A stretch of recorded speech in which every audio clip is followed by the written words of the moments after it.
ప్రియ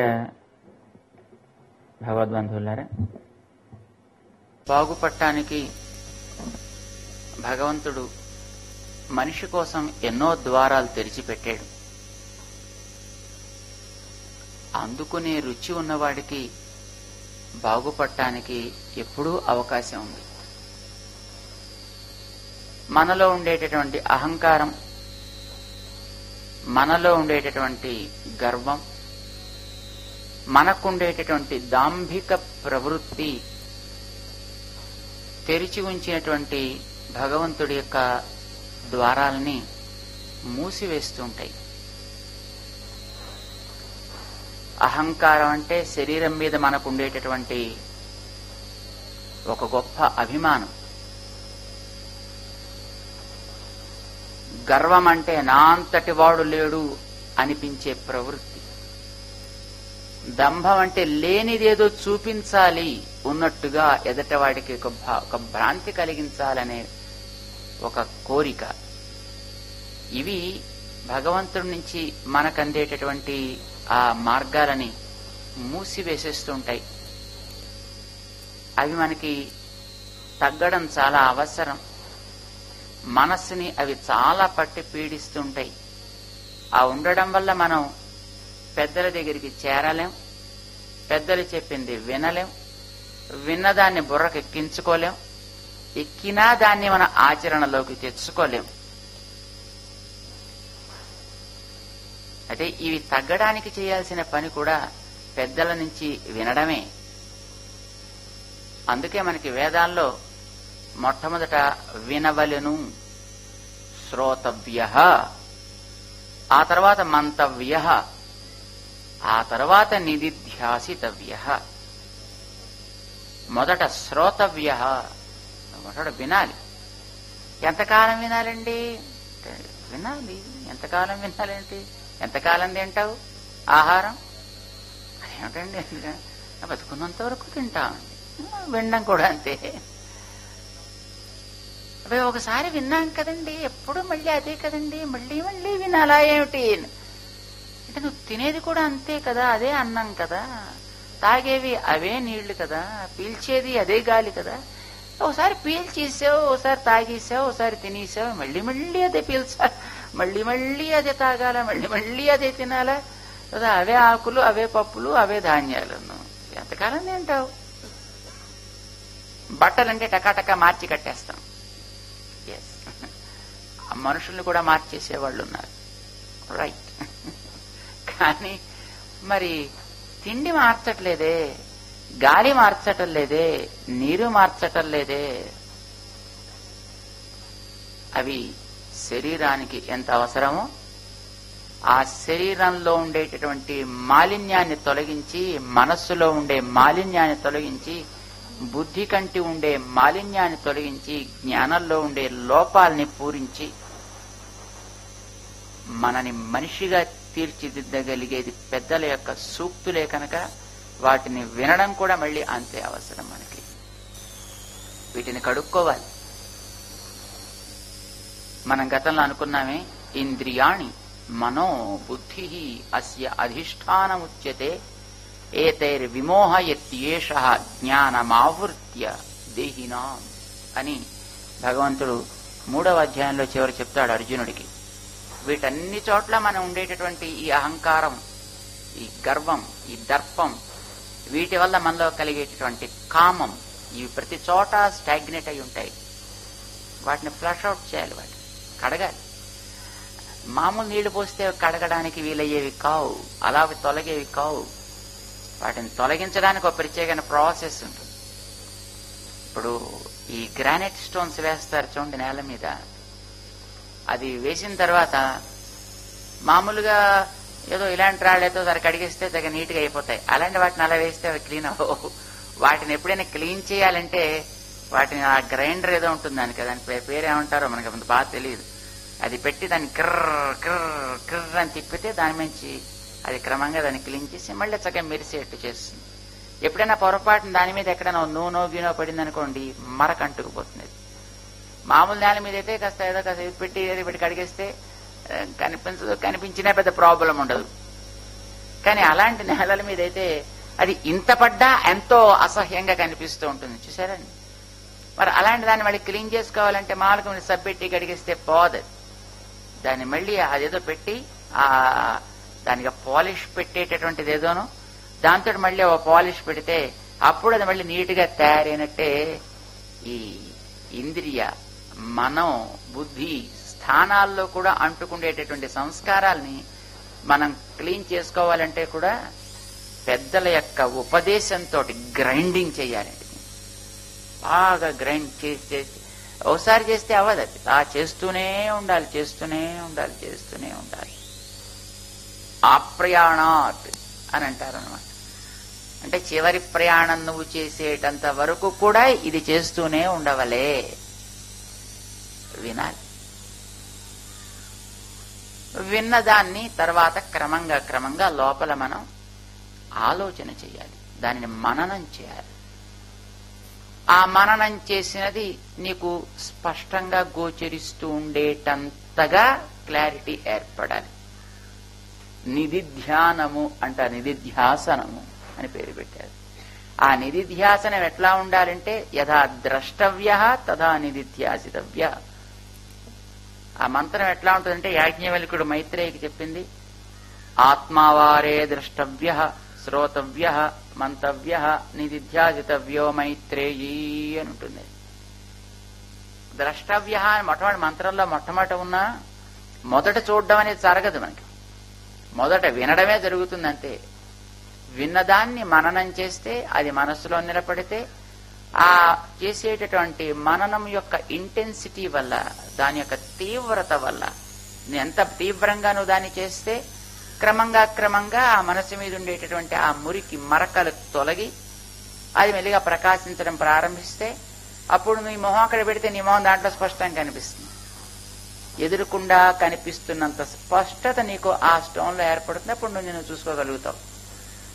అట్లాగే చాలా కాలం విన్నదాన్ని మననం చేస్తే ఆ మననం చేసినటువంటిది ఎదుట చూస్తున్నంత స్పష్టంగా యథా ద్రష్టవ్య తథా నిధిధ్యాసితవ్య అంతవరకు చెయ్యాలి అని ఆ మహానుభావుడు చెప్తాడు. వినడం అనేది మొట్టమొదటిది అనుకోండి. వినడం శిష్యుడి లక్షణం. కావలసిన వాటిని అనుగ్రహించడం గురువు యొక్క లక్షణం. గురువు యోగ్యుడై ఉండాలి, శిష్యుడు కూడా యోగ్యుడై ఉండాలి. యోగ్యత ఉన్నంత మాత్రం చేత చాలదు, నీకుండే యోగ్యతను నువ్వు ఆవిష్కరించాలి, అడగాలి. అడగగానే చెప్పేస్తారు అనుకోక్కర్లేదు. కొన్ని మనం అడుగుతాం, కానీ అడగగానే వెంటనే వారు చెప్పేయకపోవచ్చును.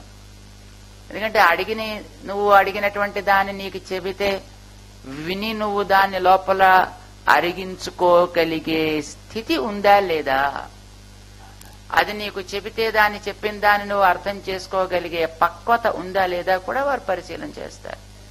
ఎంతకాలం పరిశీలన చేస్తారనేది చాయిస్ వారిది. ఒక్కొక్క చోట ఏదో కనీసం 6 నెలలైనా లేదు, ఒక్కొక్క చోట నా సంవత్సర వాసినే బ్రూయాత్, ఒక్కొక్క చోట 12 ఏళ్లు. కొంతమందికి అట్లాగా 12 ఏళ్లు కూడా వాళ్ళ ఆ గురుకులాల్లో పెట్టుకుని మెల్లిగా వాళ్ళని పరిశీలన చేసిన మహనీయులు ఉన్నారు. కొన్ని చోట్ల అయితే ఇంద్రుడికి విరోచనుడు లాంటి వాళ్ళకైతే 30 దేవ సంవత్సరాలు, మన ఏళ్లు కావు, 30 దేవ సంవత్సరాలు పరిశీలన చేశారు. కొంచెం చెప్పాడు. దాని మీద వాళ్ళు మళ్ళీ ఆలోచన చేశారు. అరే ఇదేమిటబ్బా అనిపించింది, అయితే తెలుసుకుందాం అంటే ఇంకో 30 ఏళ్ళు అన్నాడు. మళ్ళీ ఆలోచించాడు, మళ్ళీ ఏంటో అంత బాగా అనిపించినట్లేదు, మళ్ళీ వచ్చాడు ఇంకో 30 ఏళ్ళు, మళ్ళీ అని వెయిట్ చేయాల్సి వచ్చింది. ఇలా మొత్తం 120 సంవత్సరాలు వాళ్ళు వెయిట్ చేయాల్సి వచ్చింది. వాళ్ళకి అంత వయస్సు ఉంది కనుక ఓకే. మనకుండేటువంటి వయస్సుని పట్టి బహుశా మనకి కలగాల్సినటువంటి రుచి కలుగుతుందా లేదా అనేది గమనించిన తర్వాత బహుశా మనకు కూడా గురువులు మనకి తెలియాల్సినటువంటి ఉపదేశాన్ని వారు అనుగ్రహిస్తారు. అయితే గురువు దగ్గర నీకుండే రుచిని ముందర నువ్వు ప్రకటించాలి. జ్వరం వచ్చిన పిల్లవాడికి చాలా రోజులు టైఫాయిడ్ లాంటిది వచ్చింది అనుకోండి, తగ్గింది అని థర్మామీటర్లో జ్వరం చూపించకపోయినంత మాత్రం చేత అన్నం పెట్టకూడదుట. డాక్టర్స్ ఇవ్వాల్సిన మందులన్నీ ఇచ్చి అది పూర్తిగా తగ్గిన తర్వాత డాక్టర్ గారు చెప్తారు, అమ్మా మీ పిల్లాడికి రేపు ప్రాబబ్లీ ఇంకేం ఉండకపోవచ్చు, ఎందుకంటే ఈవేళ రాలేదు కదా అని చేత రేపు మధ్యాహ్నం మీరు 11 దాకా చూసి అప్పుడు కాస్త ఆ పిల్లవాడు అడిగితే అప్పుడు అన్నం పెట్టండి, అడిగితే అన్నం పెట్టండి. తల్లి మార్నింగ్ చూస్తుంది, ఫీవర్ ఉండదు. మళ్ళీ 10ంటికి చూస్తుంది, ఫీవర్ ఉండదు. అయినా అన్నం పెట్టకూడదు. ఎందుకని? నిజంగా వాడిలో కనుక ఆ జ్వరపు లక్షణాలన్నీ తగ్గి ఆ జ్వరాన్ని కలిగించేటటువంటి ఆ బ్యాక్టీరియావో లేక ఆ వైరస్సో అదేదో అణిగిపోతే వాడికి ఆకలి వేస్తుంది. ఆకలి వేస్తే అమ్మా ఆకలి వేస్తుంది, ఇంకెంతసేపే డాక్టర్ గారు చెప్పారు కదే నిన్న తినేసేమని, ఇంకా అక్కడా నేను పెడుతున్నాను. అడగాలి వాడు అడగడం అనేది వాడిలో ఉండేటటువంటి రోగరాహిత్యాన్ని తెలియజేస్తుంది. రోగము లేదు అనేటటువంటి దానికి అది గుర్తు. అందుకు వాడు అడగడం. లేకపోతే అమ్మకేం రోజు పెడదామని అనుకుంటుంది, ఎవరే తినరా ఒక్క ముద్ద తినరా, లేదా జ్వరం ఎట్లా తగ్గుతుందిరా, మంచుకునే మందులకి ఎట్లాగా తినరా ఉంచే ఉంటూ. అలాంటిది ఆ జ్వరం తగ్గిన తర్వాత మాత్రం వాడు అడగాలి. అడగడం అనేది రుచిని తెలియజేస్తుంది. అడగడం అనేది అందిన దానిని నేను గ్రహించడానికి సిద్ధంగా ఉన్నాననే నీలో ఉండేటటువంటి త్వరని తెలియజేస్తుంది. చేత అడగడం అనేది తప్పదన్నమాట. లేదా గురువు దగ్గరికి వెళ్ళినా అడగాలి, భగవంతుడి దగ్గరికి వెళ్ళినా అడగవలే. ఆ దేవుడికి తెలియటండి, అంతటా ఆయనే ఉంటాడు కదా. ఉంటాడు, మరి ఇంక అడగడం ఎందుకండి ఆయన్ని? మనలో ఎక్కడ సంకల్పాలు పుడుతున్నాయో అక్కడ ఆయన ఉండడా? ఉంటాడు. మనలో కావలసినట్టుగా సంకల్పాన్ని కలిగించేది ఆయన కదా, ఆయనే. ఇంకా అడగడం ఎందుకండి దేవుణ్ణి? ఆయన మనిషివి కదా. మరి జంతువు అయితే అడగక్కర్లా. దానికి ఏది కావాలో ఏ టైంకి ఎంత ఇవ్వాలో ఆయనకి తెలుసును గనక యజమాని ఇస్తాడు. మాటలు రాని ఆలోచన స్వతహాగా కలిగించుకోవడానికి అవకాశం లేని చిన్ని వయసులో ఉండే పిల్లలకి అడగక్కర్లే, వాళ్ళకి పెట్టేయచ్చు. కానీ ఇంత ఎదిగిన తర్వాత మనలాంటి వాళ్ళకి అడగకుండా పెట్టకూడదు, లేదా అడగాలి. మానవుడంటే ఎదిగినవాడు, ఎదిగిన ప్రాణి. మిగతా జంతువులన్నీ కూడా చిన్న చిన్న శిశువులు లాంటివి. ఇంకా ఉయ్యాల్లో పడుకోబెట్టేటటువంటి 4-5 నెలల వయస్సు ఉండే శిశువు లాంటి ప్రాణులు మిగతావన్నీ కూడాను. కానీ మానవుడంటే అట్లా కాదు. మానవుడంటే మెచ్యూర్డ్ ప్రాణి అన్నమాట, ఎదిగిన ప్రాణి, మేజర్ అయినటువంటి ప్రాణి. మేజర్ కనుక డెసిషన్ వీడికి కూడా తీసుకోవాల్సిన అవసరం ఉంటుంది. మైనర్ గా ఉంటే గార్డియన్ తీసుకుంటాడు. కానీ మెజారిటీ వచ్చిందనుకోండి, అప్పుడు మెజారిటీ వచ్చిన వాడి కావాల్సింది ఏదో వాడే డెసిషన్ తీసుకోవాల్సిన అవసరం కూడా వాడికి ఉంటుంది అన్నమాట. సో ఈ మానవ శరీరం లభించినటువంటి జీవి మేజర్ ప్రాణి. అందుకోసమనే నీ యొక్క ఆ పెద్దరికానికి తగినట్టుగా నువ్వు అడగవలసి ఉంటుంది దేవుణ్ణి. అయితే అడిగినవన్నీ ఇస్తాడా అని ఎక్స్పెక్ట్ చేయకు. నువ్వు 100 అడగచ్చు, వాడు 1 ఇవ్వచ్చును, లేదా 1/2 ఇవ్వచ్చును. అడగడం నీ బాధ్యత కనుక నువ్వు అడుగుతావు. జ్ఞానం ఉందని సూచించాల్సిన బాధ్యత నీకుంది కనుక ఆయన నీకు ఇస్తానన్నప్పుడు నేను రిజెక్ట్ చేయననిపించడం నీ బాధ్యత కనుక నువ్వు అడగాలి. అందుకే భగవన్ నాకు భక్తిని ఇయ్యి, భగవన్ నాకు ముక్తిని ఇయ్యి ఎందుకు అయితే వాడు అడగడం తెలియదండి దేవుడిగా మాత్రం. నీలో ఉండే రుచిని సూచిస్తూ నువ్వు అడుగు. అడిగితే ఆయనకి ఎప్పుడు ఇద్దాం అనిపిస్తే అప్పుడు ఆయన ఇస్తాడు. That's it.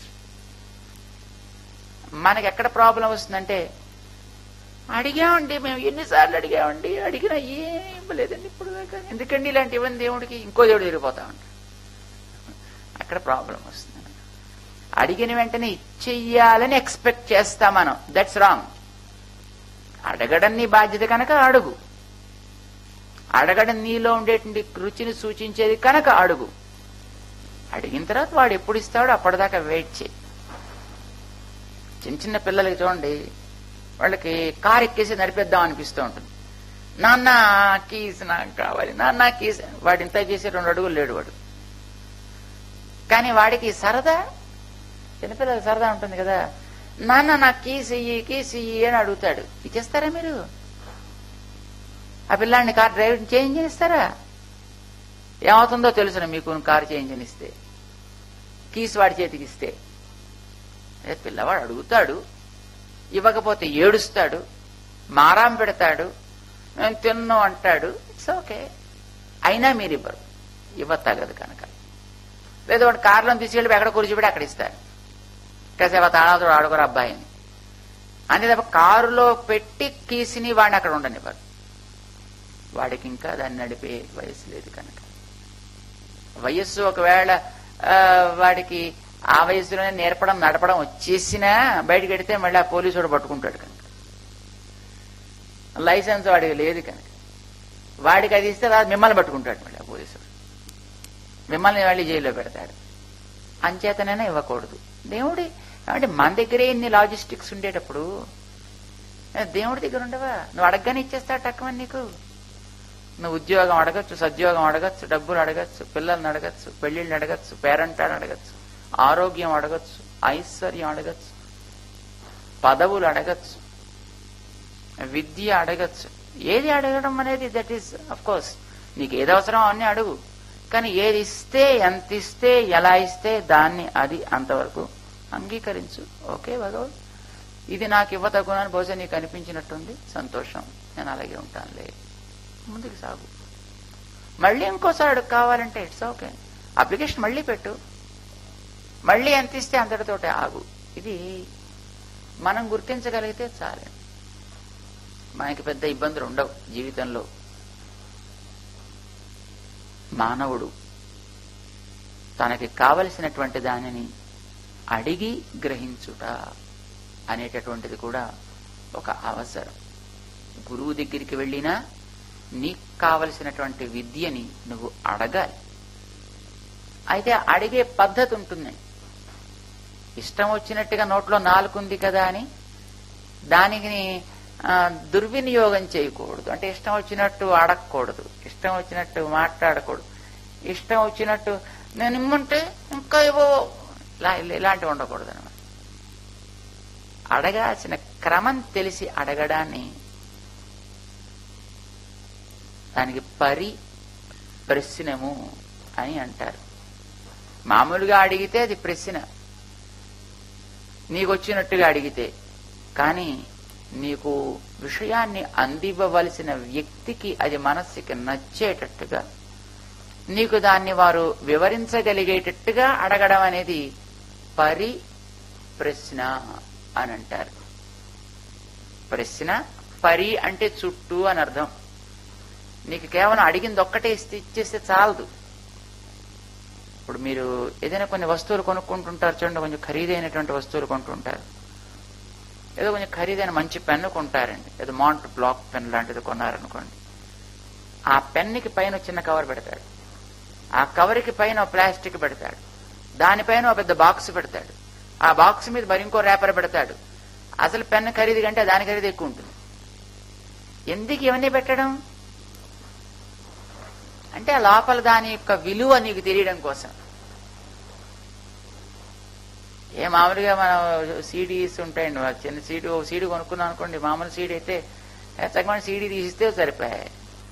కానీ ఆ సీడీని ఒక చోట పెట్టి దానికి ఒక కట్ చేసి దాన్ని బాక్స్ చేసి దాన్ని పెద్ద దాంట్లో పెట్టి దానికి పెద్ద ర్యాప్ చేసి మాకు ఆశ్చర్యం వేస్తూ ఉంటాం. అది చూస్తే దానికి ఎంత ఖరీదండి, అసలు దానికి 5 రూపాయలు ఖరీదు, దానికి 50 రూపాయలు ఖరీదు ఉంటుందండి. అలా తయారు చేస్తారు. అంటే దాని చుట్టూ ఉండే వాటి వల్ల ఆ విషయపు విలువ తెలుస్తుంది నీకు, దాని యొక్క రక్షణ ఏర్పడుతుంది. అట్లానే మనకి కావలసిన విషయం ఏదో, విషయం అంతవరకైనా దానితో పాటు చెప్పాల్సిన మరికొన్ని విషయాలు కూడా ఉంటాయి. అవి మనకి సక్రమంగా తెలిసినప్పుడే అసలు విషయం లోపల నిలబడుతుంది, లేకపోతే అది కూడా జారిపోతుంది. మనం అడిగేటప్పుడు కూడా వాటిని కూడా చెప్పాలనిపించగలిగేటట్టుగా అడగాలి. అంతే తప్ప ఏదో నాకు ష్రూడ్ అండి, ఐఎమ్ వెరీ ష్రూడ్ అంటూ స్ట్రైట్ గానే అదే అడుగు తగదు. అర్జునుడికి పాపం ఆ విషయం తెలుసును. కృష్ణుడు చెప్పాడు కూడా అర్జునుడికి, ఈ ఆ ప్రశ్న ఆయన వేసిన తర్వాత చెప్పాడు శ్రీకృష్ణుడు 4వ అధ్యాయంలో. 4వ అధ్యాయం ఆరంభం చేస్తూనే అర్జునుడు ఒక ప్రశ్న వేశాడు శ్రీకృష్ణుడిని. కృష్ణ, కర్మయోగాన్ని చెప్తున్నావు, జ్ఞానయోగాన్ని చెప్తున్నావు, వీటి గురించి చెప్పేటటువంటిది ఇది ఇప్పుడు నా కోసమే చెప్తున్నావా అని అడిగాడు. అడిగితే నీకోసం చెప్పట్లేదా? ఇమం వివస్వతే యోగం ప్రోక్తవాన్ అహమవ్యయం వివస్వాన్ మనవే ప్రాహ మనురిక్ష్వా కవి అబ్రవీత్ ఏవం పరంపరా ప్రాప్తమిమం రాజర్షయో విదుః సకాలేనేహ మహతా యోగో నష్టః సయేవాయం మయాతేర్య యోగ ప్రోక్త పురాతనః అన్నాడు. ఇప్పుడు నేను నీకోసం కొత్తగా ఏం కల్పించి చెప్పట్లేదా? అసలు నేను ఇప్పుడు నీకు చెప్పినటువంటి ఈ సిద్ధాంతాన్నే సూర్యుడికి చెప్పాను మొట్టమొదట. ఆ సూర్యుడేమో వాళ్ళ అబ్బాయికి చెప్పాడు, వైవస్వతుడికి, మనువుకి. ఆ వైవస్వతుడేమో వాళ్ళ అబ్బాయికి చెప్పాడు, ఇక్ష్వాకుకి. ఆ ఇక్ష్వాకు వాళ్ళ అబ్బాయికి చెప్పాడు, వాళ్ళ అబ్బాయికి చెప్పాడు. అయితే ఈ నోట్లోంచి మరొకటికి, ఒకటి నుంచి ఒకటికి, ఇంకోటి నుంచి ఇంకొకటిగా క్రమంగా అది సాగేటప్పటికి పరంపరలో కొన్ని లేనివి చేరుతుంటాయి, ఉన్న వెళ్లిపోతుంటాయి. చివరికి వచ్చేటప్పటికి అసలుది పోయి లేనిదేదో దాంట్లో మిగులుతూ ఉంటుంది. ఇలాంటివి జరుగుతూ ఉంటాయి. చాలా కాలం అయిపోయింది కదా. సూర్యుడికి నేను చెప్పానంటే 28 చతుర్యుగాలకి క్రితం. ఒక చతుర్యుగం అంటే 43,20,000 సంవత్సరాలు ఒక చతుర్యుగం అంటారు. ఇప్పుడు మనం చూసేటటువంటి సూర్యుడు 28 చతుర్యుగాల వెనకాతల ఆరంభమైందిట ఆయన యొక్క జీవితం. అంటే సుమారుగా బహుశా ఒక 200 కోట్ల సంవత్సరాలు అయి ఉండొచ్చు, యావరేజ్ అనుకుంటాను. బహుశా క్యాలిక్యులేట్ చేస్తే అలా రావచ్చు అనుకుంటాను. సో అంతకాలం క్రితం వాడు సూర్యుడు. ఆయనకి నేను మొట్టమొదటి చెప్పాను. సరే, ఆయన వాళ్ళ అబ్బాయికి అట్లా చెబుతూ వచ్చాడు. కానీ ఈ వేళకి అసలు ఆల్మోస్ట్ నష్టప్రాయం అయిపోయింది. అది అసలు ఉందో లేదో తెలియని స్థితికి దిగజారిపోయిందా. చెప్పిన వాడిని ఆ వేళ నేనే కనుక ఈ వేళ మళ్ళీ నీకు చెప్పొచ్చని నాకు అనిపించింది కనుక మళ్ళీ ఒకసారి దాన్ని రివైవ్ చేయడం కోసం మళ్ళీ ఒకసారి నేను నీకు జ్ఞాపకం చేసుకుని చెప్తున్నాను సుమా అన్నాడు. విన్నాడు అర్జునుడు. చాలా ఆశ్చర్యం వేసింది. ఏమిటిది? నాకంటే 9 నెలలు 6 నెలల ముందర నువ్వు పుట్టావు, సూర్యుడికి నువ్వే చెప్పానంటున్నావు. 200 కోట్ల సంవత్సరాల క్రితపు వాడైనటువంటి సూర్యుడికి నువ్వు చెప్పానంటున్నావు. ఏంటి నువ్వు చెప్పావా? ఏమిటా ఈ మాట వినడానికి చాలా హాస్యాస్పదంగా ఉంది. మా ముత్తాత గారికి మ్యారేజ్ నేనే సెటిల్ చేశానండి అని ఎవడైనా అంటే అది వినడానికి ఎంత అందంగా ఉంటుందో. అట్లాగా సూర్యుడికి నేనే చెప్పానని అంటావు, ఇదెక్కడ? ఇది ఎలా నమ్మేది అన్నట్టుగా అడిగాడు అర్జునుడు. ఒక ప్రశ్న వేశాడు. కానీ అర్జునుడు చాలా మంచి తెలివైన ప్రశ్న వేశాడు. అవరం భవతో జన్మ పరం జన్మ వివస్వతః కథమే తద్విజానీయాం త్వమాదౌ ప్రోక్తవానితి. నీ యొక్క అవతారం చూస్తే ఇప్పటిది, కానీ సూర్యుడి యొక్క జన్మ చూస్తే ఎప్పటిదో ప్రాచీనమైనది. నువ్వు సూర్యుడికి చెప్పానంటున్నావు, ఎట్లా సంభవం ఇది అని ప్రశ్న వేశాడండి. అయితే ఇది ప్రశ్న కాదు, ఇది పరిప్రశ్న. అంటే ఊరికేదో ఏమిటయా అంత వాళ్ళకి నువ్వు చెప్పావా, ఎక్కడే నమ్మడానికి అలా అడగలేదండి. అడిగే ప్రశ్న, సూర్యుడు అప్పటివాడు, నువ్వు ఇప్పటివాడివి, నీకు ఆయనకి చెప్పడం ఎట్లా సంభవించింది అని అడిగాడు. అడిగింది ఒకటే ప్రశ్న, కానీ చెప్పాం కదా మీకు అది పరిప్రశ్న అని చెప్పాను. దాన్ని పరిప్రశ్న అంటే అందులో ఇతను తెలుసుకుందామని కోరినవి ఇంకా చాలా ఉండుంటాయి. అది కనిపెట్టాడు కృష్ణుడు. ఆయన ఉత్తమ గురువు కదా, జగద్గురువు కదా, ఆయన ఆది గురువు. కృష్ణం వందే జగద్గురు. సరి అయినటువంటి గురువు అయితే శిష్యుడు ఏదైనా ఒకదాన్ని అడుగుతున్నాడంటే ఆ అడిగే భావం ఏమిటి, ఎలాగా అనేది గమనించగలుగుతాడట. కృష్ణుడు అట్లా గమనించాడు. ఇతను అడిగింది ఏమిటి? నువ్వు సూర్యుడికి చెప్పానంటున్నావు, అంటే అప్పుడు నువ్వు ఉన్నావా? అప్పుడు ఉన్నావు అని అన్నట్టయితే అప్పుడు ఈ శరీరంలోనే ఉన్నావా, లేక నీకు వేరే శరీరం ఏదైనా ఉందా? కృష్ణుడెవడో అర్జునుడిగా మాత్రం తెలియదా? కృష్ణుడు ఎంతటి వాడో అర్జునుడికి తెలియదా? అసలు యుద్ధ ఆరంభంలోనే విశ్వరూపం చూపించిన వాడు కదా. నేను అప్పుడు చెప్పానంటే నీకు పెద్ద నమ్మలేకపోవడానికి ఏమిటి? దాంట్లో ఏమిటి ఉంది కనుక? వనవాసం చేసేటప్పుడు ఎంతో మంది వీళ్ళకి ఋషులంతా వచ్చి అయ్యా ఈయనే సనాతనుడయ్యా అని ఎన్నో రకాలుగా ఉపదేశాలు చేశారే. అంచేత ఈ ప్రశ్న ఎందుకు వేస్తాడు అతను? శ్రీకృష్ణుడు అంత గొప్పవాడు, అప్పటి నుంచి ఉండేవాడు, సర్వకాలాల్లోనూ ఉండేవాడని తెలియదు అతనికి. తెలుసును. సరే వాడు చెప్పింది అట్లాంటి పెట్టినా యుద్ధ ఆరంభం నాడు తనకి చేసిన ఉపదేశమే చాలనే విశ్వ రూపాన్ని సందర్శింపచేస్తూ సభలో చేశాడు ఒకసారి అంతకుముందు. అర్జునుడికి ఆ విషయం తెలుసును, కానీ అతనికి తెలియనివి కొన్ని ఉన్నాయి. అవేమిటంటే నువ్వు శ్రీకృష్ణుడు, ఈవేళ నువ్వు శ్రీకృష్ణుడిగా ఉన్నావు, శ్రీకృష్ణుడిగా ఒక దేహాన్ని నువ్వు ధరించి ఉన్నావు. ఆ వేళ నువ్వు సూర్యుడికి ఉపదేశం చేశానంటున్నావు, అంటే అప్పుడు కూడా నువ్వు తప్పనిసరిగా ఉన్నావు. కానీ అప్పుడు ఏ శరీరంతో నువ్వు ఉంటావు? అంటే నువ్వు అప్పుడప్పుడు శరీరాలు ధరిస్తుంటావే, ఎందుకు ధరిస్తుంటావు? నీ శరీర ధారణ చేయడానికి అవసరం ఏమిటి? మాకంటే కర్మ ఉంది, ఎంత అనుభవించినా తరగనంత ఉంది మాకు, పర్వాలేదు, ఏదో ఒక దాంతో మేము పుట్టచ్చు. నువ్వెందుకు పుడతావు? అంటే నువ్వు అప్పుడు కూడా శరీరం ధరించే ఉండుంటావు, ఇప్పుడు కూడా నువ్వు ఒక శరీరం ధరించావు. ఇప్పుడు ధరించిన శరీరం నాకు ఎదురుండా కనిపిస్తోంది, దీని ఏజ్ కూడా నాకు తెలుస్తోంది, నాకంటే 9 years నువ్వు ఓల్డ్. అంటే నువ్వు అప్పుడు కూడా ధరించి ఉంటావు. శరీరాలు ధరించడానికి నీకు అవసరం ఏంటి? మాకంటే కర్మ అనుభవించాలి కానీ శరీరాలు మేము ధరించాలి. నువ్వు శరీరం ఎందుకు ధరించాలి? కర్మ పండుతుంటే మేం పుట్టాల్సి వస్తుంది, నీ ఏం పండితే పుడతావు? శరీరాలు నువ్వు కూడా ఎప్పుడు ధరించి ఉన్నావు, అప్పుడు తప్పనిసరిగా శరీరాన్ని ధరించే ఉపదేశం చేసి ఉంటావు. ఎందుకంటే ఏదైనా ఒక ప్రవృత్తి సాగాలంటే శరీరం లేకుండా సాగదండి. మాట చెప్పాలి అన్నా, మాట వినాలి అన్నా, ఏదైనా పని చేయాలన్నా శరీరం లేకపోతే ఉత్తాత్మ గారు ఎవరో ఏం పని చేయలేరండి. ఇది ఆత్మకి శరీరం అనేది చాలా అవసరం, ఇక్కడ కాదు ఎక్కడైనా సరే. మరి నీకు కూడా శరీరాలు అప్పుడు చెప్పేటప్పుడు ఉండి ఉంటుందే, అంటే మరి నీ శరీరానికి మా శరీరానికి తేడా ఏమిటి? మా శరీరాలు మాకు తెలుస్తూనే ఉన్నాయి, మట్టి శరీరాలు. నీ శరీరం ఏమిటి? నీది మా శరీరాల్లాగా పాంచ భౌతిక శరీరమా, లేక వేరే ఏదైనా ఒక ద్రవ్యంతో తయారయ్యే శరీరమా? ఎందుకు ఈ ప్రశ్న నీకు వచ్చింది? ఎందుకు వచ్చిందంటే మా శరీరాలు ఎంత గొప్పవంటే ఇందాక చెప్పింది కూడా ఇప్పుడు మాకు జ్ఞాపకం ఉండట్లేదు.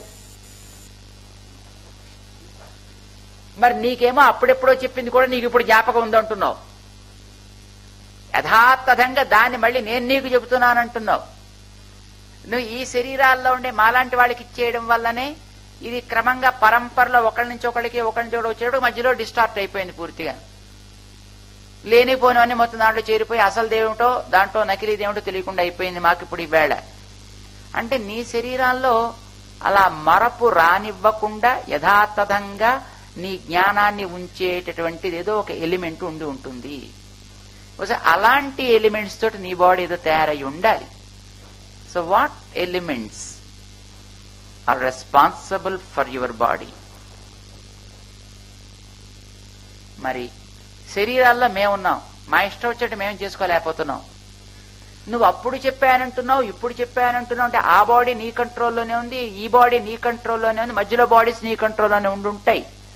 మరి మా బాడీస్ మా కంట్రోల్లో లేవు, ఆ బాడీస్ నీ కంట్రోల్లో ఉండడానికి ఏమిటి కారణం?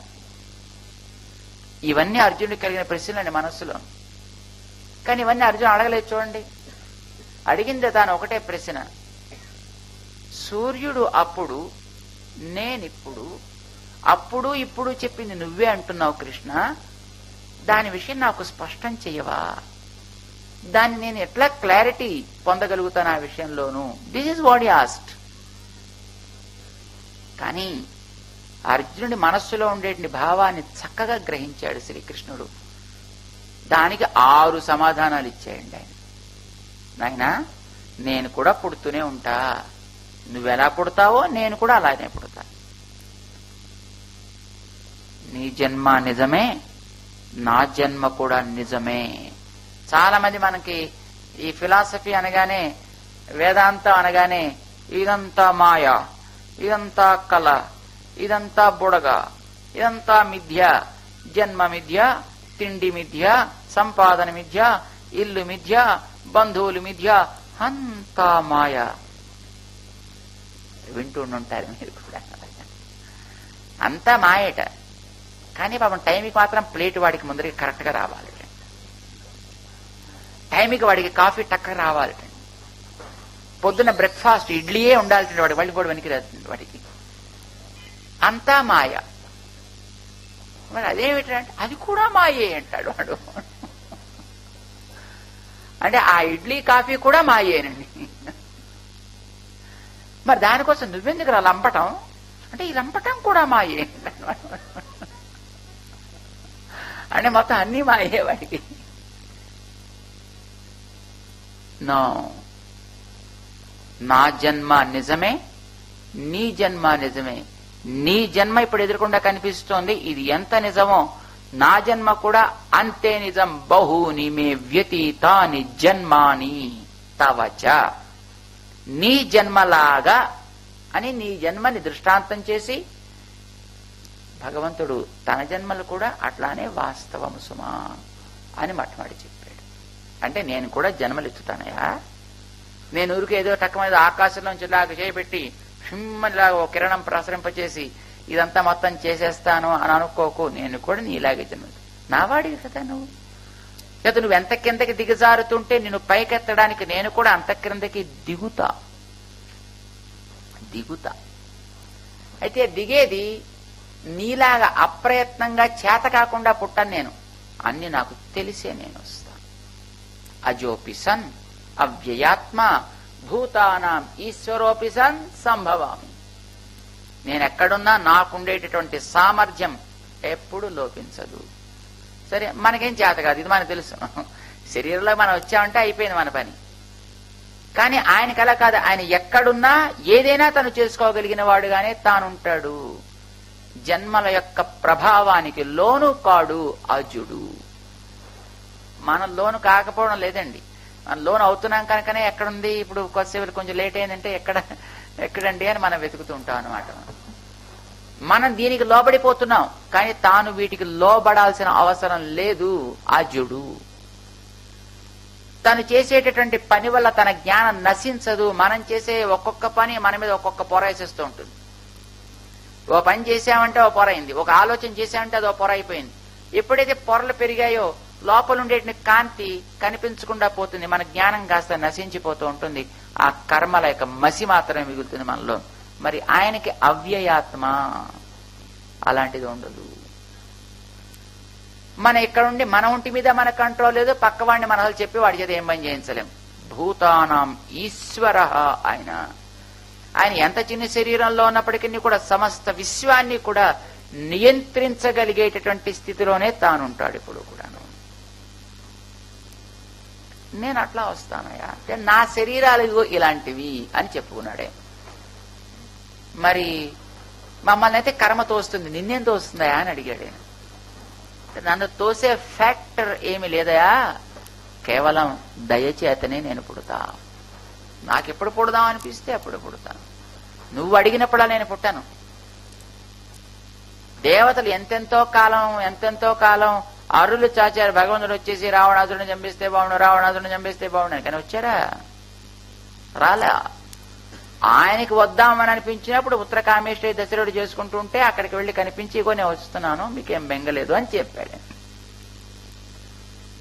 ఆత్మ మాయయా సంభవామి. నా సంకల్పం చేత నేను వస్తా, పుడతా నేను కూడా. ఎస్, ఎప్పుడెప్పుడు ధర్మం నశించిపోతుంటే అప్పుడప్పుడు తిరిగి దాన్ని మళ్ళీ కాస్త పైకి ఉద్ధరించడానికి నేను వస్తా. నువ్వంటే వచ్చి కర్మ అనుభవిస్తూ నువ్వు బతుకుతావు, కానీ నేను కర్మ అనుభవించడానికి నేను రాను. లోకంలో ఎవరైతే ధర్మాన్ని అనుష్ఠించే సజ్జనులు ఉంటారో అలాంటి వాళ్ళని మరింత జాగ్రత్తగా వాళ్ళ ధర్మాన్ని వాళ్ళు ప్రాక్టీస్ చేసుకోగలిగేటట్టు వసతి కల్పించడం కోసం నేను వస్తాను. నాకంటూ సంపాదించుకోవాల్సిన ఏముండవు లోకంలోకి వచ్చి. కానీ వాళ్ల కోసం నేను వస్తా. వాళ్ళు నన్ను కోరుకుంటారు, చూడాలి చూడాలని కోరుతారు. సో వాళ్ళకి నేను వెళ్లి కనిపిస్తా. వాళ్ళు నన్ను చూడటానికి మధ్యలో ఉండే అడ్లన్నీ తీసి పారేస్తా. అది రావణాసురుడు లాంటి ఆటంకం, హిరణ్యాక్షుడు లాంటి, హిరణ్యకశిపుడు లాంటి, కంసుడు లాంటి, జరాసంధుడు లాంటి ఏవైనా కావచ్చుగాక, వాటిని ఒక్కొక్కటి ఏరి పారవేస్తా. వాళ్ళకి నన్ను నేను చూపించుకుంటా. లోకంలో ధర్మ ప్రచారానికి భగవంతుడు దిగి రానక్కర్లేదండి. ధర్మ ప్రచారం ధార్మికులైన మహనీయులు చేస్తారు. వాళ్ళు చేయడానికి కావలసినటువంటి వసతిని భగవంతుడు చేస్తాడు. వాళ్ళు చేయడానికి వచ్చేటటువంటి అడ్లని తొలగించడం భగవంతుడు చేస్తాడు. రాక్షస సంహారం, రాక్షసులు ఎక్కువైపోతే ఆయన ఏదో తట్టుకోలేక వస్తాడు కాదండి. ఆయనకి రాక్షసులు ఒకటే, దేవతలు ఒకటే, అసురులు ఒకటే, సజ్జనులు, ఆయనకి అందరూ ఒకటే. అందరూ ఆయన వాళ్ళు కారు, అందరూ ఆయనలో భాగాలు కారు. కనుక ఒకళ్ళని తీసేయడానికి ఒకళ్ళని పెట్టడానికి ఆయన ఎందుకు వస్తాడు? రాడు. కానీ ఎవరెవరిని ఎక్కడెక్కడ పెట్టాడో వాళ్ళు ఆ స్థాయి మర్చిపోయి వీడు వాడిని ఆక్రమించడానికో వాడు వీడిని ఆక్రమించడానికో ప్రయత్నం చేస్తుంటే అలాంటి దురాక్రమణని అరికట్టి ఎవరి పనులు వాళ్ళు చేసుకోవడానికి కావలసినట్టుగా ఒక స్థితిని చేకూర్చడం కోసం తాను వస్తాడు. ధార్మికులు అని మనం ఎవరినంటాం, వాళ్ళు అదే కోరుకుంటారు కనుక వాళ్ళ కోసం వస్తాడు. ఇలా అర్జునుడు అడిగిన ప్రశ్న చిన్న ప్రశ్న, కానీ దానికి భగవంతుడు 6 సమాధానాలు ఇస్తాడు. 4వ అధ్యాయం ఆరంభంలో అది అయిపోయిన తర్వాత చెప్పాడు ఆయన, నాయనా అర్జున, నువ్వు అడిగేవే ఇప్పుడు ఈ విధానం, ఇది క్రమం, అడగాల్సిన క్రమం ఇది. తద్విధి ప్రణిపాతేన పరిప్రశ్నేన సేవయా. నువ్వు చక్కగా అడిగావు, బాగా అడిగావు, పరిప్రశ్న చేశావు, అందుకే నీకు నేను చెప్పా. కానీ ఇంకా కొంచెం కూడా పరిప్రశ్న ఒక్కటే చాలదోయ్. ప్రణిపాతము సేవ కూడా దానికి ఇటు అటు 2 ఉండాలి. ద్వారపాలకుల్లాగా దానికి ప్రణిపాతం అంటే శిరస్సు వంచడం, నిరహంకారపు స్థితిని కలిగి ఉండడం, దంభము లేకుండా ఉండడం, గర్వాన్ని దూరం చేసుకుని ఉండడం. ఇవి లేకుండా ఉండాలి. అది లేకుండా ఉంటేనే కానీ మనం వంగగలుగుతాం. గర్వం ఏం చేస్తూ ఉండాలి, మళ్ళీ స్టిఫ్ గా అట్టే పెడుతుంది అనమాట. చూడండి, మన ఏదైనా క్రీపర్ ఉందనుకోండి, ఒక లత, ఆ లత పైకి స్ట్రేట్ గా మొక్కల్లా పెరగదు, కానీ సాగుతూ ఉంటుంది. బాగా సాగడం కోసం దాని పైన ఒక కర్ర కడతారు. ఆ కర్రకి పెట్టినప్పుడు ఎలా ఉంటుంది? స్ట్రేట్ గా, నా అంతటి వాడు లేనట్టుగా ఎలా ఉంటుంది. కర్ర తీసేసామనుకోండి, దాని పడిపోతుంది, వాలుతుంది. ఉండాల్సిన క్రమంలో ఉంటుంది. మనలో ఉండేటటువంటి అహంకారం, గర్వం, దర్పం, ఇవి సపోర్ట్ కర్రలు లాంటివి అనమాట. మన ఇక్కడ ఎలా నిలబడతాయి? వంగరా, వంగు, ఒక్కసారి నమస్కారం పెట్టరా, నేను వంగ అంటాడు మాట. ఇది మనలో ప్రణిపాతం కావాలి. ప్రకర్షేణ నితరాం పాత. వాడు బాగా పడాలి, పూర్తిగా పడాలి, మనసుతో పాటు వంగాలి, పెద్దల దగ్గర వంగగలగాలి. ఇది మొదటి పని. వంగిన తర్వాత వెంటనే చెప్పరు కదా మరి. అంచేత చెప్పేటంత వరకు, లేదా నీ మాట వారు వినేటంత వరకు సేవయ. అక్కడ నువ్వు ఉండి ఏది వారికి తగునో దాన్ని నువ్వు చేస్తూ ఉండాలి. ఎంతకాలం? వారు చెప్పేటంత వరకు ఇది జరగాలి. అంటే ప్రణిపాతము, సేవ అనేటటువంటివి 2 మొట్టమొదట వీడికి ఏర్పడితే అప్పుడు లభించాల్సినటువంటి నువ్వు విషయానికి తగినటువంటి ప్రశ్న అడగగలుగుతావు. ముందర అడగడానికి తగినట్టుగా మొదలు నువ్వు వినగలుగుతావు. వింటే అప్పుడు నీకు డౌట్ వస్తుంది, ఇది ఇలానా అలానా, ఏమిటో అలా అనుకున్నానే నేను, ఇలా అయితే బాగుంటుందేమో, ఇలాంటి ఏవో కొన్ని నీకు డౌట్స్ వస్తాయి. అప్పుడు నువ్వు పెద్దల దగ్గర మళ్ళీ వాటిని ఆవిష్కరించాలి క్రమ పద్ధతిలో. అప్పుడు నీకు వారు ఉపదేక్ష్యంతి తే జ్ఞానం జ్ఞానినః తత్వదర్శి. అప్పుడు ఉపదేశం. అందుకని టక్కుమని వెళ్ళగానే కూర్చోబెట్టేసి ఉపదేశం చేసేయండి ఎవరును. లేదు నడుస్తుంటే అబ్బాయి ఎంతసేపు అని చెప్పండి, టక్కుమని చెప్పండి అంటే టక్కుమని అలా చెప్పారండి. అలాగా ఆపరేషన్ చేస్తారు, మీకు తెలుసును అండి. ఆ హాస్పిటల్స్ లో ఆపరేషన్ చేసే నిమిషం, 2 నిమిషాలు, 3 నిమిషాలు. కానీ ఆ ముందు దానికి ప్రిపరేషన్ కొన్ని రోజులు ఉండొచ్చు, ఆపరేషన్ అయిపోయిన తర్వాత మళ్ళీ కొన్ని రోజులు ఉండొచ్చు, మళ్ళీ నార్మల్ స్టేట్ వాడికి ఏర్పడటానికి. మనలో కూడా అంతే. మనం ప్రశ్న వేయడానికి కొన్ని యోగ్యతలు కావాలి, ఆ అడిగిన ప్రశ్నకి తగిన సమాధానం వారు చెప్పేటప్పుడు వినడానికి కొన్ని యోగ్యతలు కావాలి. అవి తపస్సు వల్ల మాత్రమే సాధ్యమవుతాయి. తపస్సు అంటే ఏమిటో మనం చెప్పుకున్నాం. మంచి విషయములని ఆలోచన చేయగలుగుట, నీకుండేటటువంటి అతి విలాసములని కొంచెం తగ్గించుకోగలుగుట, నీకుండేటువంటి భోగములని తగ్గించుకోవటం, తెలిసిన మంచిని బాగా ఆలోచన చేయగలుగుట, ఇవి రెండింటిని తపస్సు అంటాం. చెప్పిన దాన్ని పదే పదే మనం చదవటం కూడా, మంచి విషయాల్ని చదవటం స్వాధ్యాయము అని అంటారు దాన్ని. అది కూడా ఒక రకమైనటువంటి తపస్సు. శరీరాన్ని కాస్త క్రమబద్ధం చేసుకోవడం అన్నమాట. మనస్సుని క్రమబద్ధం చేసుకోవడం, బుద్ధిని క్రమబద్ధం, జ్ఞానాన్ని క్రమబద్ధం చేసుకోవడం, ఇవన్నీ ఒక లైన్లో సాగాలి. అది కావాలి. అప్పుడు మనం మనిషిగా బ్రతకగలుగుతాం.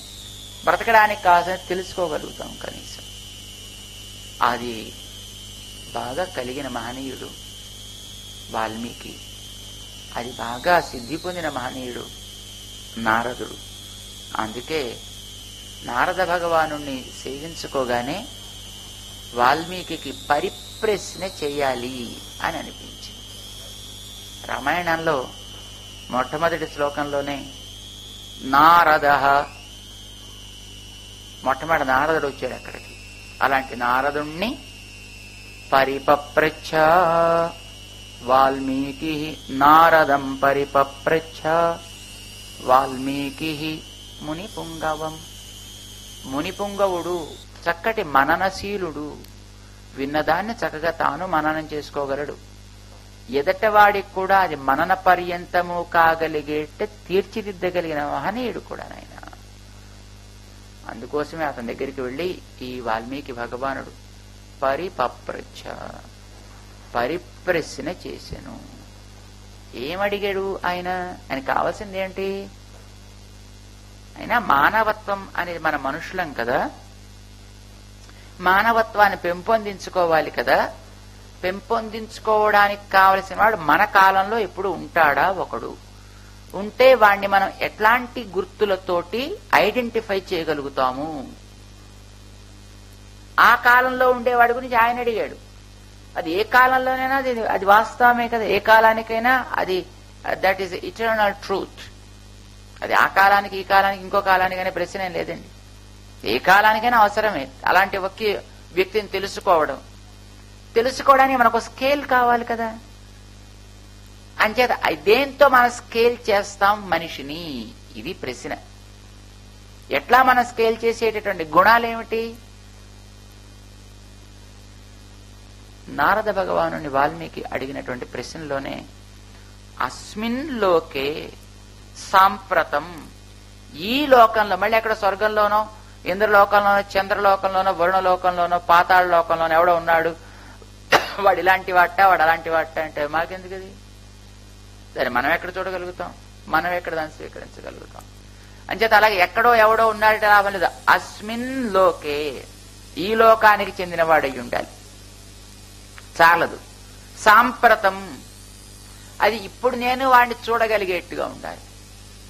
అలాంటి మనిషిగా మనం ముందు పెట్టుకుని ఆదర్శంగా తీసుకుని మన జీవితాన్ని కూడా మనం సవరించుకోవడానికి వీలయ్యేట్టుగా ఈ లోకంలో ఉంటారా? ఎవరైనా ఉన్నాడా? నరుడున్నాడా? మహర్షే త్వం సమర్థోసి జ్ఞాతుం ఏవం విధం నరం. మళ్ళీ దేవతల గురించి చెప్తే మళ్ళీ మనకు అవసరం ఏంటండి? ఎవరో దేవతల గురించి చెప్తే ఆ దేవతలకేమండి, వాళ్ళు ఏమైనా చేయగలుగుతారు, మనలాంటి వాళ్ళం ఎక్కడ చేయగలుగుతామండి? అలా అనకుండా నువ్వు ఉండాలి. ఏది ఆ వేళ చేసి ఈ వేళకి చరిత్రలో నిలబడ్డాడో మహానుభావుడు, అది ఎవడైనా చేయగలడు. ఎవడైనా ఆ స్టాండర్డ్స్ ని పెంపొందించుకోగలడు. నీకు ఆ స్టాండర్డ్స్ తెచ్చుకుందామనుందా? నీకు ఆ స్థాయికి ఎదుగుదామనుందా? దా, నీకు అట్లాంటిది ఒకటి సాధ్యం అవుతుంది అని నేను చూపిస్తా. ఇది నారద భగవానుడు చెప్పాల్సినటువంటి విషయం. అందుకోసమే నరుణ్ణి గురించి నేను అడగాలని అనుకుంటున్నాను. ఇప్పుడుండేటువంటి నరుణ్ణి గురించి నేను అడగాలని అనుకుంటున్నాను. ఈ లోకానికి సంబంధించిన నరుడు గురించి నేను అడగాలను. ఎవడో స్పైడర్ మ్యాన్ పట్టుకొని చూపిస్తానంటాడు అనుకోండి, మనకెందుకు అది లాభం లేదు. మళ్ళీ అది తీసుకుని మనం దాంట్లో ఆయనతో ఏం చేయాలి? మనలా ఎగరగలం అయ్యం ఆకాశంలోకి? Not necessary. చేత తిరగలిగిన, నడవగలిగిన, మనలా ఉండగలిగిన మనిషి ఒకడు కావాలి. అయితే అతనికి ఉండాల్సినటువంటి మానవత్వపు చిహ్నాలేమేమిటి అనేది వాల్మీకి భగవానుడు చాలా చక్కగా ప్రశ్న వేస్తాడు. రామాయణంలో మొదటి శ్లోకంలో అలాంటి మహానుభావులు ఇద్దరి కలయిక, ఇద్దరు సజ్జనుల యొక్క కలయిక ఏర్పడితే చాలు, అక్కడ తప్పనిసరిగా మానవ జాతిని ఉద్ధరించేటటువంటి ఒక చక్కటి సందేశం వస్తుంది. వాల్మీకి భగవానుడు అడిగాడు, కోన్వస్మిన్ సాంప్రతం లోకే గుణవాన్ కశ్చ వీర్యవాన్ ధర్మజ్ఞశ్చ కృతజ్ఞశ్చ సత్యవాక్యః దృఢవ్రతః చారిత్రేణ యుక్తః సర్వభూతేషు హితః విద్వాన్ సమర్థః ఏకప్రియదర్శనః ఆత్మవాన్ జితక్రోధః యుతిమాన్ ధృతిమాన్ వసి. కొన్ని గుణాలు చెప్పాడా? తనకి తెలిసిన గుణాలేవో కొన్ని చెప్పాడేనా? ఎలాంటి ఉంటే వాడు మానవుడుగా లోకంలో మనగలుగుతాడో, తనకి అలాంటివి ఏవి తెలుసునో అవి తాను అడిగాడు. ఇప్పుడు మన గురువుగారు జరిగిన మనకి తెలిసినది అవటం అని చెప్పుకోవాలి కదండి. తెలియాల్సిందే తర్వాత వారు చెప్తారు మనకి. వాల్మీకి భగవానుడికి 16 గుణాలు తెలుసును. ఎందుకంటే మనిషి ఎప్పుడు కూడా నిండుగా కాదు.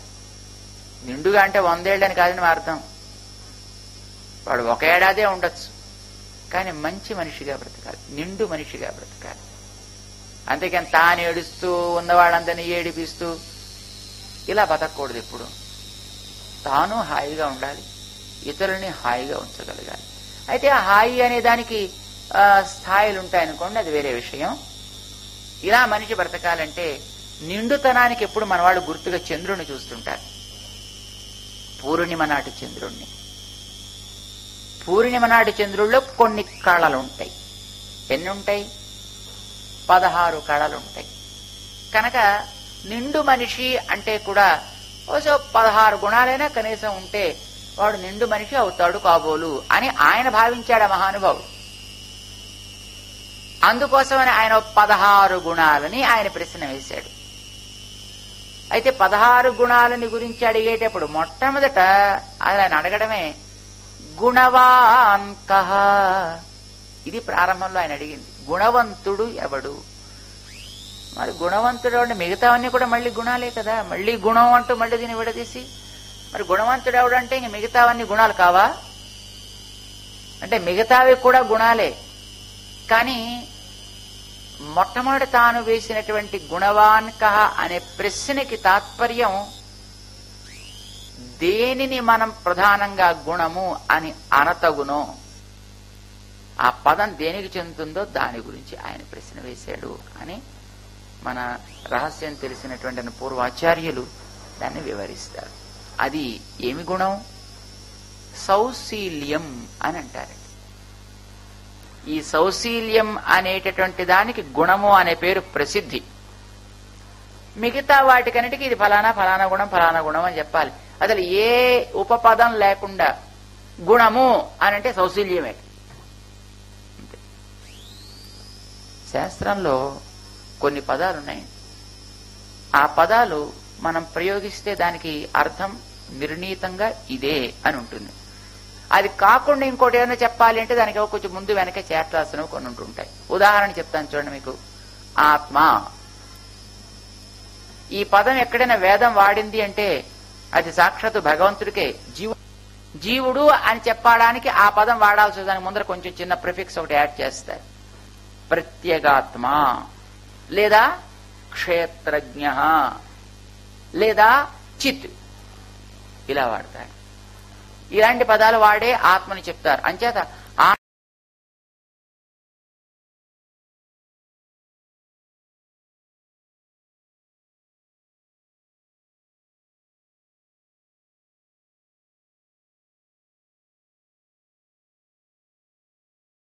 జీవుడు అని చెప్పడానికి ఆ పదం వాడాల్సి, దానికి ముందర కొంచెం చిన్న ప్రిఫిక్స్ ఒకటి యాడ్ చేస్తారు.